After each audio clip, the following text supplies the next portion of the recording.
Me llamaron la madre de todos los vivientes, pero yo les confieso que el título más amargo que llevo es el de la madre que trajo el llanto, el dolor y el exilio. Los hombres me recuerdan por la manzana y la desobediencia, pero yo me recuerdo por la tierra seca que bebía la sangre de mi hijo, Abel. Yo soy la madre que se arrodilló por primera vez ante un cuerpo frío, y mi corazón, mi pobre corazón primigenio, se partió sabiendo que la semilla de la violencia había nacido conmigo. Había florecido en el primogénito que creció bajo mi pecho. Si sienten que han cargado con la culpa de un error que se repite en sus hijos, si ven en el conflicto familiar el eco de una vieja falta suya, siéntense conmigo. Yo fui la primera en sentir este veneno. Yo fui creada para la perfección, para ser la socia de Dios en un jardín eterno. Pero ustedes, que son padres y madres, conocen la agonía de ver cómo un simple error, una mala decisión tomada en un momento de debilidad, se ramifica y destruye el destino de sus hijos. No fue la fruta lo que me desterró, fue la soledad de la culpa. Adán y yo nos culpamos mutuamente. Nos vestimos con hojas no solo para cubrir el cuerpo, sino para ocultar la vergüenza del alma, y esa vergüenza, ese resentimiento silenciado en el matrimonio, fue lo que heredaron Caín y Abel. Ellos no crecieron en el Edén, crecieron en la sombra de nuestra recriminación mutua, en la tierra que nos exigía sudor y que a ellos les exigía más de lo que podían dar. Mi exilio real no fue del jardín, sino de la paz interior. ¿Cómo podía mirar a Caín a los ojos, el hijo del trabajo, y no ver el reflejo de mi desobediencia, la prueba viviente de la vida fuera de la gracia, y a Abel tan suave, tan ofrecido, tan distinto a la aspereza de su hermano? Lo mirábamos con una idealización que a Caín le quemaba la piel. Les confieso que, desde el momento en que Adán y yo fuimos expulsados, nos convertimos en padres reactivos, no proactivos. Intentamos compensar la pérdida del paraíso a través de nuestros hijos, exigiendo la perfección que nosotros mismos habíamos perdido, sembrando inconscientemente la competencia y la diferencia entre ellos. Cargamos la tierra de expectativas. Caín, el labrador, era nuestro intento de dominar la tierra maldita, de forzar a la naturaleza a darnos un sustento. Abel era nuestro consuelo, el recordatorio de la ternura perdida, el pastor que nos traía el alivio. Pero la balanza de nuestro amor estaba invisiblemente inclinada. Yo siempre estaba demasiado ocupada lidiando con el dolor del parto, el primer dolor físico que conocí, y el trabajo para notar la envidia sutil que crecía entre ellos, el resentimiento por la aprobación que solo uno parecía ganar. Y Adán, sumido en su propia culpa y el trabajo forzado, tampoco veía. Ustedes, que se han refugiado en el trabajo, en la carrera, en la excusa de darles todo a sus hijos, escúchenme. El peor veneno es la ausencia emocional disfrazada de esfuerzo. Nosotros les dimos el mundo que conocimos, lleno de belleza y de temor a la serpiente, pero les negamos la única cosa que tenían en el Edén y que nosotros habíamos perdido: la comunicación honesta sobre nuestra propia fragilidad. Nunca les dijimos a nuestros hijos: estamos asustados, estamos avergonzados y estamos intentando aprender a vivir de nuevo. No, les dimos órdenes y expectativas.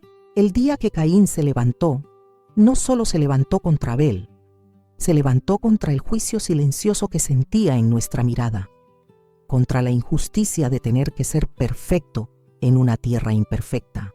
¿De qué me servía haber conocido la perfección si lo único que pude transmitir fue la capacidad para la violencia? Fui la primera madre y con ello la primera responsable de la herencia del dolor. La tristeza no era por mi desobediencia, era por la irreparable transferencia del mal a la vida de mis hijos, el más profundo de mis fracasos. Mi historia no es solo un mito de creación, es un espejo para cada padre y madre que teme haber dañado a sus hijos con sus propias faltas. Fui una madre imperfecta en un mundo recién creado. Yo resistí el dolor físico, pero casi sucumbo al dolor del alma. Ahora, permítanme que les cuente cómo fui obligada a encontrar una fuerza que nunca imaginé tener, una fuerza que reside paradójicamente en el perdón radical a mí misma. Sigan escuchando, porque la clave para liberar a sus hijos de su pasado se encuentra en el campo que se manchó con la sangre de mi Abel. La historia me pinta como la ingenua, la tentada, la pecadora. Pero yo les pregunto, ¿alguna vez han sido despojados de la perfección de la noche a la mañana? ¿Han sentido el trauma de perder la inocencia, no con el fruto, sino con la inexplicable necesidad de esconderse? Adán y yo, después de la caída, éramos dos extraños. El jardín era la transparencia, el mundo exterior era el espejo distorsionado. Dejamos de comunicarnos con la voz del amor y comenzamos a hacerlo con la voz de la recriminación velada.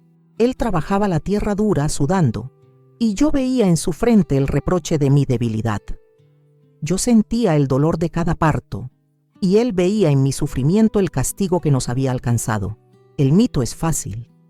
La realidad de ese matrimonio roto era un campo de batalla emocional silencioso. Perdimos la capacidad de mirarnos sin filtros. Adán, el hombre que me había llamado hueso de mis huesos, se había vuelto rígido, consumido por la vergüenza de su propia inacción y el castigo de la tierra. ¿Cómo construyes un hogar en el desierto cuando las palabras de tu esposo solo hablan de la pérdida, no del futuro? Yo me retiré a mi dolor físico, él a su dolor laboral. Y ese aislamiento, esa falta de consuelo mutuo, fue el verdadero legado que sembramos para nuestros hijos. Caín y Abel crecieron en la brecha que existía entre nosotros, en el vacío de la comunicación conyugal, donde las muestras de afecto eran intermitentes y la tristeza se había normalizado como el clima. Mi cuerpo cambió. De la ligereza de la gracia, pasé al peso de la maternidad dolorosa. El nacimiento de Caín fue el primer grito que no fue de alegría, sino de agonía y esfuerzo, el recuerdo constante del precio de nuestro error. Los niños son un reflejo. Y si el padre y la madre caminan separados, los hijos aprenden a vivir en la división. Caín, el primogénito, heredó la ansiedad de Adán por dominar el trabajo, buscando la perfección a través de la ofrenda perfecta. Abel, el segundo, se inclinó hacia la idealización del pasado que yo le conté, anhelando la pureza, buscando la paz a través de la ofrenda suave y ofrecida. Eran dos mitades buscando nuestra aprobación, pero nunca pudieron ser un todo. Muchos de ustedes en sus hogares están viviendo esa misma realidad. Dos personas exhaustas por las crisis de la vida, las deudas, la enfermedad, el tiempo, que han olvidado cómo ser cónyuges y solo funcionan como socios de crianza. Yo viví 100 años en esa sociedad. El Edén era el lugar donde podíamos ser totalmente vulnerables.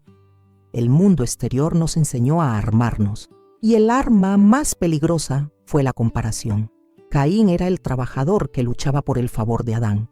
Abel era el gentil que buscaba mi consuelo, y nosotros, al no corregir activamente esa competencia, la alimentamos con nuestro silencio y nuestras preferencias no confesadas. La presión cultural y espiritual era inmensa. Éramos los únicos. Éramos la fuente. Teníamos que ser el ejemplo de cómo sobrevivir a la vergüenza. Pero nadie nos dio un manual para ser padres en un mundo de sombras. Sentí la obligación de ser la madre perfecta que redimiría a mi linaje. Pero la perfección era una máscara que me asfixiaba, y bajo ella solo había miedo. Miedo de que mis hijos repitieran el error. Miedo de que la serpiente aún susurrara en la oscuridad. Miedo de que el juicio divino se manifestara en la imperfección de mis hijos. Y ese miedo se convirtió en la semilla fatal. La ambición de Caín por la aprobación, su necesidad de ser validado como el que lo hace bien para que seamos aceptados, era en realidad un eco del miedo que Adán y yo sentíamos al presentar nuestra ofrenda a Dios, siempre con la duda de si sería suficiente. Yo le di a Caín la vida, pero le transferí, sin querer, la ansiedad por el mérito. A Abel le di la ternura, pero le transmití la fragilidad del que no se defiende. Eran dos almas buscando amor en diferentes lenguajes, y nosotros no les dimos el diccionario para entenderse. Mi verdad es que la queda no fue el final de mi historia, sino el comienzo de una cadena de errores por inacción, por miedo a enfrentar la verdad de nuestro matrimonio roto y de nuestra culpa. Si han visto en esta triste imagen el reflejo de sus propias dinámicas, si han reconocido la ansiedad que transfieren a sus hijos, les ruego que no se detengan. Necesito que vean lo que vino después de la ofrenda rechazada. Quédense conmigo, porque la lección más grande sobre la culpa solo se aprende cuando la sombra se hace sangre. Y es allí donde encontré la única manera de detener la cadena del dolor que había iniciado. El jardín se había ido, pero el deseo de perfección, la necesidad de aprobación divina, persistía en mi alma y en la de Adán como una fiebre implacable. Y ese deseo, al no ser satisfecho directamente por Dios, se transfirió sin piedad a la única cosa que podíamos controlar o influenciar: la ofrenda de nuestros hijos. Este fue el verdadero punto de inflexión, la elección fatal que hicimos como padres. Al exigirles a Caín y Abel que presentaran lo mejor de sí, estábamos en realidad exigiendo que nos redimieran a través de su obediencia y éxito. Caín trajo su sudor, la tierra que le costaba arrancar. Abel trajo la gracia, el primogénito de sus ovejas, la ternura que nosotros habíamos perdido. Recuerdo la tensión de aquel día en el campo. No era solo una ofrenda. Era un examen de la valía de nuestra descendencia, una prueba de si habíamos logrado revertir, a través de ellos, la maldición que pesaba sobre la tierra. Cuando el favor de Dios cayó sobre Abel y no sobre Caín, el corazón de mi primogénito se hundió. Pero el mayor error no fue el rechazo divino, fue el silencio de Adán y el mío. Vimos la ira creciendo en el rostro de Caín. Vimos cómo su semblante caía y no intervenimos. Nos quedamos inmóviles, paralizados por nuestro propio miedo al juicio, sin atrevernos a confrontar la preferencia de Dios ni el resentimiento de nuestro hijo. ¿Por qué no hablamos? Porque teníamos miedo de desafiar la voluntad divina y miedo de admitir nuestro fracaso ante Caín. Si le hubiéramos dicho: hijo, tu ofrenda fue valiosa porque fue tu esfuerzo, no es un reflejo de tu valor como persona. Tu hermano es diferente, pero tú eres amado. Habríamos cortado la raíz de la envidia. En cambio, con nuestro silencio, confirmamos la lectura de Caín, que Dios, y por extensión sus padres, preferían a Abel. Le negamos la herramienta más importante para la vida fuera del Edén, la certeza de su amor incondicional, incluso cuando las cosas salían mal. Y así, la semilla de la comparación que sembramos en el bloque 2 germinó en celos mortales. Caín era un hombre fuerte, orgulloso, pero se sintió disminuido a la sombra de la gracia. Mi error y el de Adán fue no haber actuado como el puente de mediación entre el corazón de nuestro hijo y el juicio de Dios. Nos convertimos en observadores pasivos del desastre, convencidos de que debíamos dejar que la vida hiciera su trabajo, cuando nuestro trabajo como padres era proteger el vínculo entre los hermanos, incluso de las decisiones incomprensibles del cielo. Muchos de ustedes, padres y madres, cometen este mismo error hoy. Ven la competencia entre sus hijos por las calificaciones, por el éxito profesional, por la atención en la mesa, y creen que es una etapa natural. Pero si no intervienen para desvincular el amor incondicional del logro, están plantando la misma semilla de la envidia y del resentimiento que yo planté. Están diciendo: si tu vida no es perfecta, tú tampoco lo eres. Y esa es la mentira que llevas a los hijos a levantarse, no necesariamente con un arma, sino con la violencia verbal, la exclusión o el autosabotaje. Nosotros no vimos la muerte venir, solo vimos el enojo.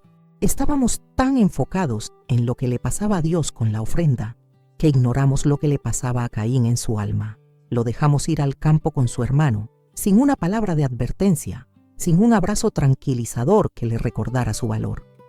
La elección fatal no fue el fruto, fue la negligencia parental en el momento crucial, la renuncia a ser el primer refugio de nuestro hijo cuando se sintió rechazado por el mundo y por el cielo. Esa es la verdad que me atormenta. Pudimos haber detenido la tragedia con una sola palabra de amor y reafirmación. Elegimos el silencio, y el silencio engendró la muerte. Ahora que han visto cómo la inacción de los padres puede ser tan destructiva como el acto más deliberado, acompáñenme al campo. Allí, donde la tierra se mancha, les mostraré la consecuencia más devastadora de todas. Permítanme que mi dolor sea un aviso para ustedes. La noticia llegó a nosotros no por un mensajero, sino por el grito desgarrador de la tierra que Adán sintió bajo sus pies. El silencio de Caín en el campo se había roto con el estruendo de un acto irreversible. Yo corrí hasta allí, hasta el lugar de la ofrenda, y el recuerdo de esa visión es el infierno que ninguna madre debería conocer. Abel, el dulce Abel, tendido sobre la tierra que tanto amaba, y Caín, mi primogénito, de pie, con la mirada vacía y las manos manchadas. Ese fue el precio de nuestra inacción, el resultado final de haber permitido que el resentimiento echara raíces en lugar de la compasión. No solo perdí a un hijo a manos de la muerte, perdí al otro a manos del odio y la desesperación, y esa es la pérdida que nunca se supera. En ese momento, la culpa que cargaba por el fruto se volvió insignificante. Aquella culpa era mía. Esta tragedia, esta sangre, era el legado que habíamos transferido a la inocencia de la siguiente generación.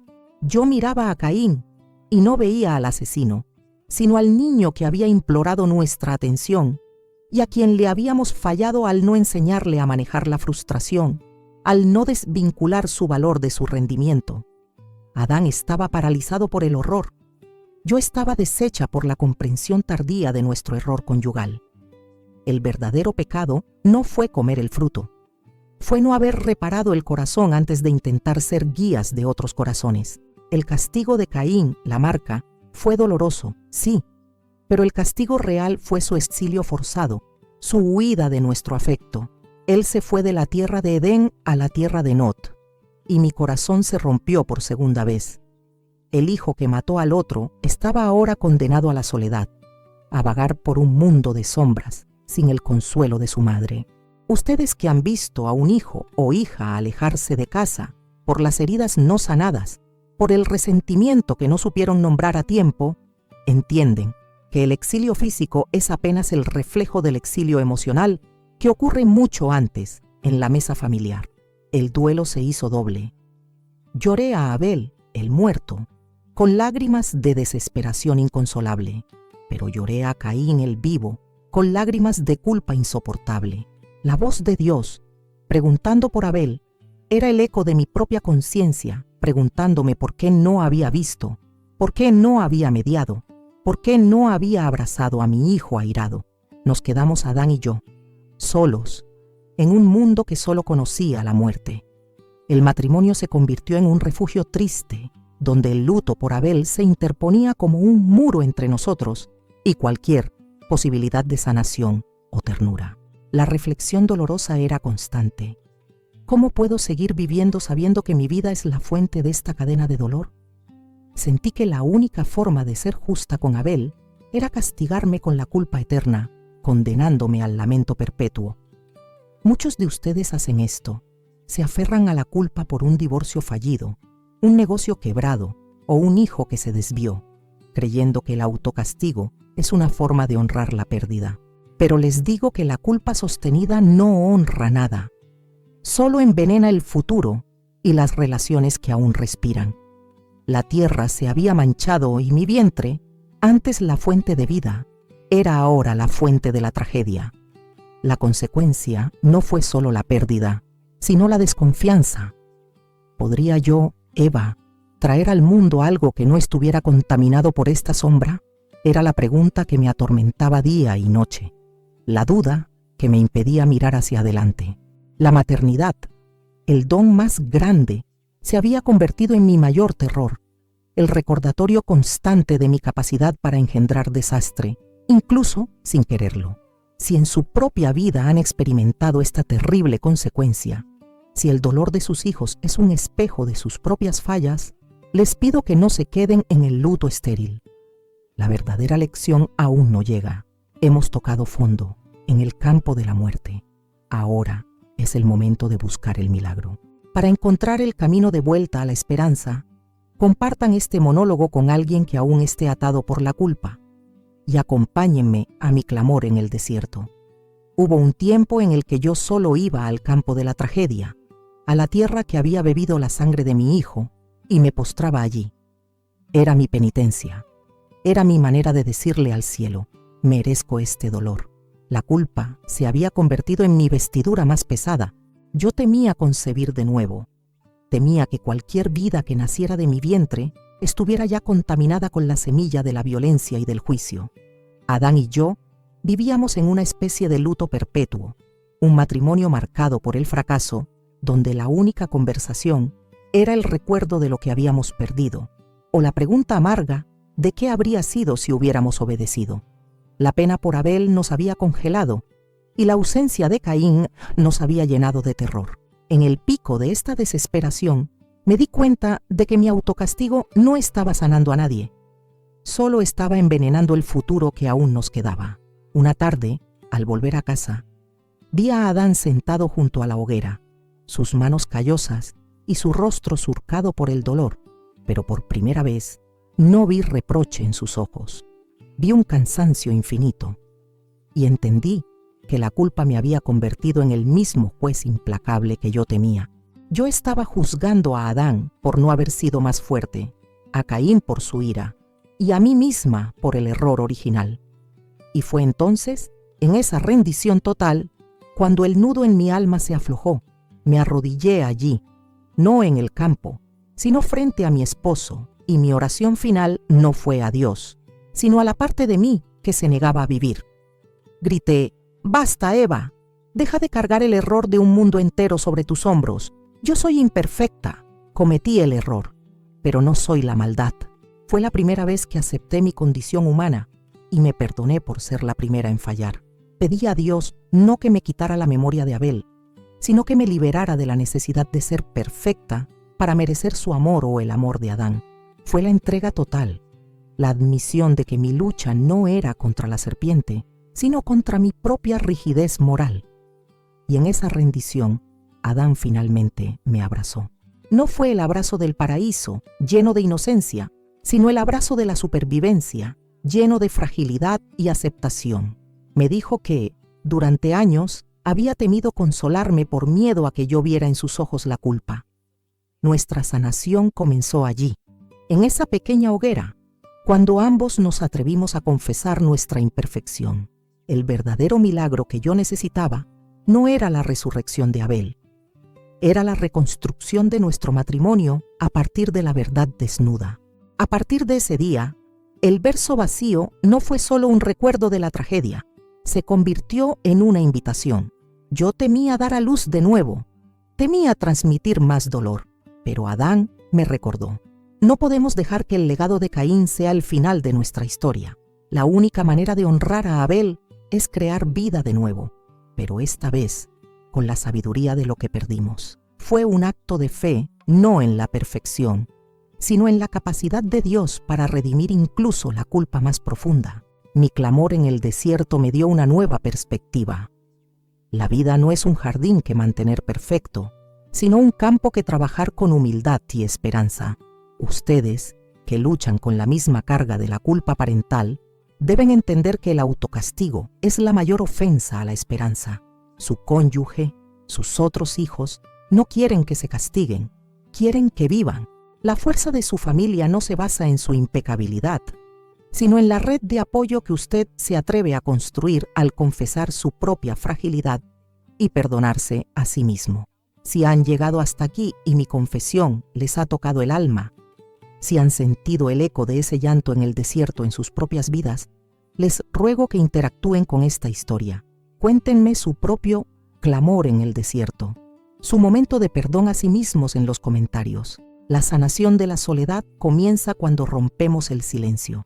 Vienen las últimas 2 partes, donde les revelaré la semente de la esperanza que nació de esta rendición. Después de mi rendición y del abrazo de Adán, la vida nos dio una nueva oportunidad. No fue el retorno de Abel, fue el nacimiento de Set.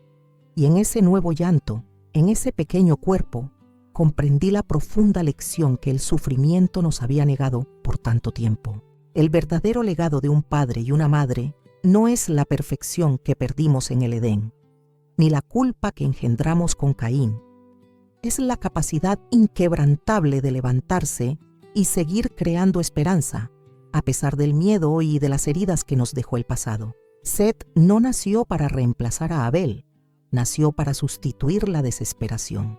Ustedes, que tienen miedo de empezar de nuevo después de un divorcio, una pérdida o un gran error, deben entender que el amor se prueba en la resiliencia, en la decisión de dar un nuevo nombre a la historia, de escribir un nuevo capítulo. La sabiduría que gané es simple pero tardía.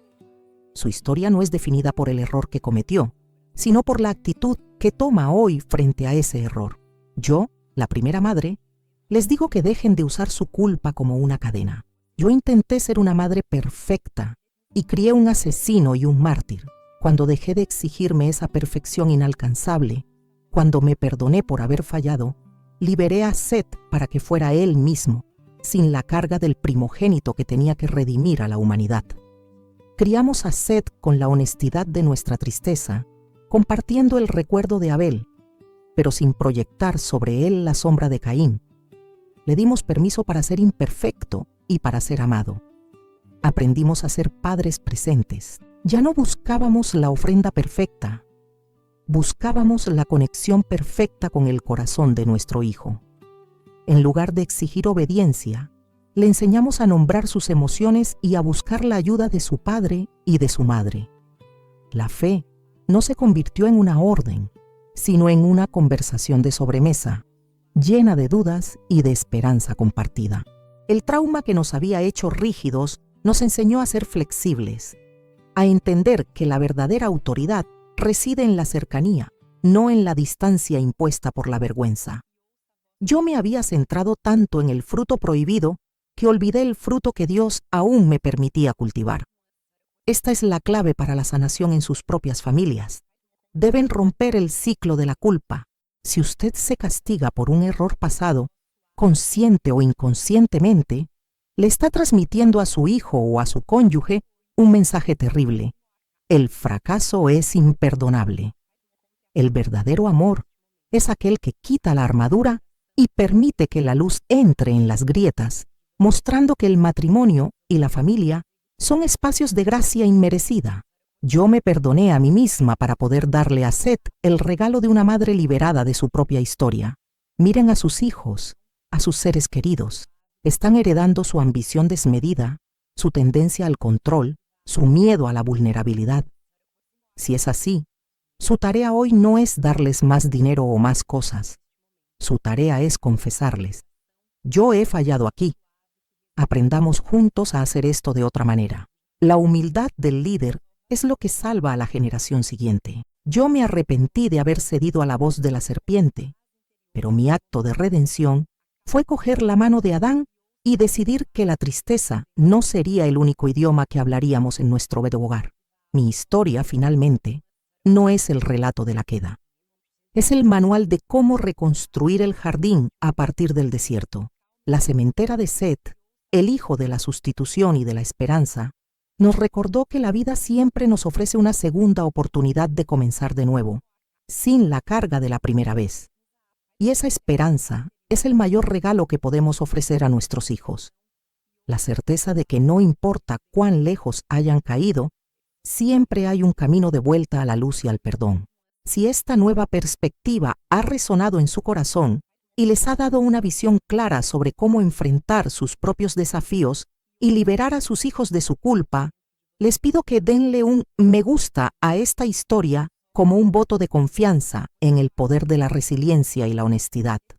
Es el paso final antes de que les dé el consejo más importante para que empiecen a construir su nuevo legado hoy mismo. Mis días en la tierra han terminado, pero la lucha de ustedes por la paz familiar apenas comienza. Seth creció, y de su linaje vinieron otros que, a pesar de todo, invocaron el nombre del Señor. El verdadero final de nuestra historia no fue la expulsión ni la sangre derramada. Fue el recomienzo humilde que Adán y yo abrazamos al entender que el amor no se prueba en la ausencia de errores, sino en la capacidad de la pareja de perdonarse mutuamente y perdonarse a sí mismos, levantando la mirada hacia el futuro. El legado que les dejo no es la culpa, sino la prueba de que incluso la primera pareja, la que falló catastróficamente, tuvo la oportunidad de reescribir su destino a través de la verdad y la vulnerabilidad compartida, creando una nueva generación de esperanza. Ustedes, que me han escuchado en esta confesión íntima, deben llevarse esta verdad. Dejen de medir el éxito de su vida o de su matrimonio por la perfección del jardín que perdieron. Mídanlo por la vitalidad del campo que están trabajando hoy, junto a sus seres queridos. La vida les exigirá esfuerzo, les dará dolor, y sus hijos les mostrarán sus propias imperfecciones, pero su tarea es sencilla. Desvincular el amor del mérito. Yo le dije a Seth desde el día de su nacimiento: tú no naciste para arreglar a tus padres, naciste para ser amado tal como eres, y esa es la liberación que deben ofrecer a sus propios hijos y a su cónyuge. La sanación que tanto buscan en sus relaciones no está en el arrepentimiento eterno, sino en el acto radical de la autocompasión. Deténganse un momento. Nombren esa culpa que les persigue por el hijo que se fue, por el matrimonio que terminó, por el error financiero que cometieron. Mírenla a los ojos y díganle, como yo hice en el verso vacío: fui imperfecta, fallé, pero soy amada, y mi historia no termina aquí. El perdón a sí mismo es el primer paso de la justicia que usted debe impartir en su vida. Solo cuando usted se libera, puede liberar a su familia de la carga de su vergüenza. Si mi historia les ha revelado algo, es que la desobediencia fue el inicio del problema, pero la inacción y el silencio sobre nuestra culpa fue lo que lo perpetuó en la siguiente generación. No permitan que el miedo a ser juzgados por sus hijos les robe la oportunidad de ser sus aliados. Si su hijo o cónyuge les reprocha un error del pasado, no se defiendan con excusas. Confiesen la dolorosa lección que aprendieron. Esa es la única manera de transformar un fracaso en una herencia de sabiduría y de valor. Recuerden siempre el poder de la elección, el mismo poder que tuve en aquel árbol. Hoy, en este momento, ustedes tienen una elección crucial. ¿Van a seguir viviendo en el exilio de su propia culpa o van a levantarse y comenzar a nombrar a su nueva esperanza? No teman a la imperfección de su descendencia, porque la belleza de la vida reside en el esfuerzo constante de la mejora, no en la ilusión de un paraíso inalcanzable. El amor que perdura es aquel que acepta el barro de la vida y sigue modelando la esperanza con ternura. Adán y yo terminamos nuestros días juntos, en paz, trabajando la tierra dura, pero con los corazones suaves. El jardín no regresó, pero la gracia nos alcanzó en la mesa, en la conversación, en el abrazo sin vergüenza. Les pido que hagan lo mismo. Dejen de buscar la perfección externa y busquen la honestidad interna. La paz familiar no es la ausencia de conflicto, es la certeza de que, a pesar de los errores, siempre hay un lugar seguro al cual volver, y ese lugar lo construyen ustedes con su verdad. Mi historia ha sido contada. La suya se escribe en este instante. Váyanse de aquí con una misión clara. Esta semana escriban una carta corta y sincera a su ser querido, confesando un miedo o una culpa que hayan cargado solos, y libérense de ese peso. El amor exige esa valentía. Les deseo la paz y la gracia que solo se encuentran después de la verdad.